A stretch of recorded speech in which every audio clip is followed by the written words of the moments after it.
ఎంతైనా తెలుగోళ్ళన్నాక సినిమాలు మస్తుగా చూస్తారు. యూత్ అయితే కెరీర్ ఖరాబ్ అయినా సరే గాని స్టార్ హీరోల సినిమాలు సెలబ్రేట్ చేసుడు, రిలీజ్‌లకు కూడా పోయి ఎంజాయ్ చేసుడే అస్సలైన పనన్నట్టు టీఎఫ్ఐ మీదనే ఫుల్ ఫోకస్ పెడుతుంటారు. ఇగో ఇవన్నీ చూసే టికెట్ రేట్లు అడ్డగోలుగా పెంచుతారు. ఆ పెంచుడు ఏం దాకా పోయిందంటే ఒరిజినల్ భాషల రిలీజ్ అయితున్న కాడ తక్కువ రేట్లుండి డబ్బింగ్ అయి మన కాడ రిలీజ్ అయ్యే సినిమాలకే ఎక్కువ రేట్లు పెట్టేదాంకా. సినిమా టికెట్ల రేట్లు చూస్తేనే హర్రర్ సినిమా కానొస్తుందిగా.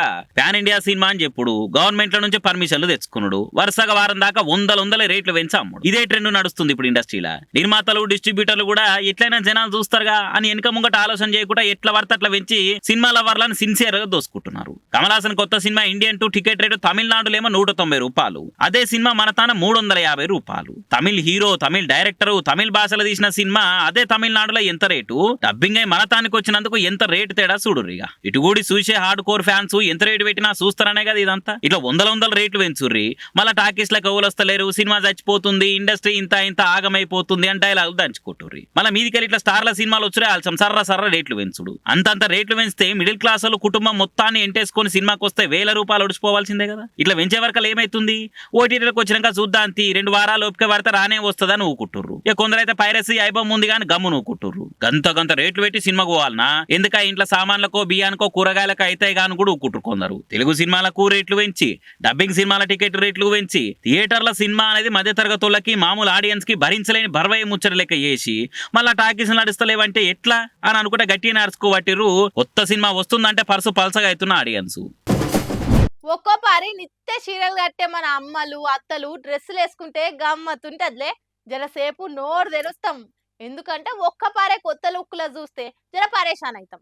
మళ్ళీ నిత్య చీరలు కట్టుకొని కానొచ్చే రాష్ట్రపతి ద్రౌపది ముర్ము మేడం డ్రెస్సులు వేసుకొని ఆట ఆడితే ఇంకెట్లుంటది. ఇగో గిట్లుంటది లెక్క.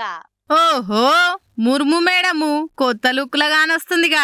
అవతల దిక్కు సైనా నెహ్వాల్ ఉంది. ఈ ఇద్దరు కలిసి దుమ్ము లేపుతురుగా ఆటను.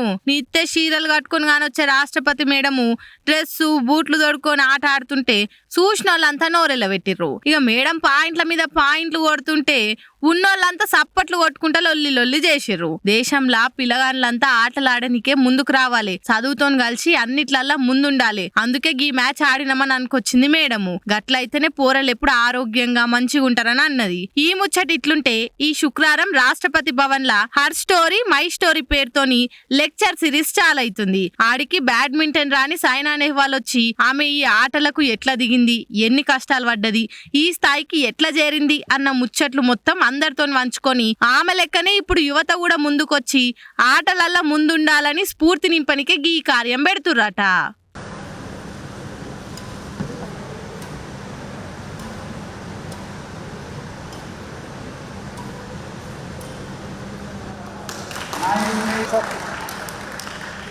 Nice.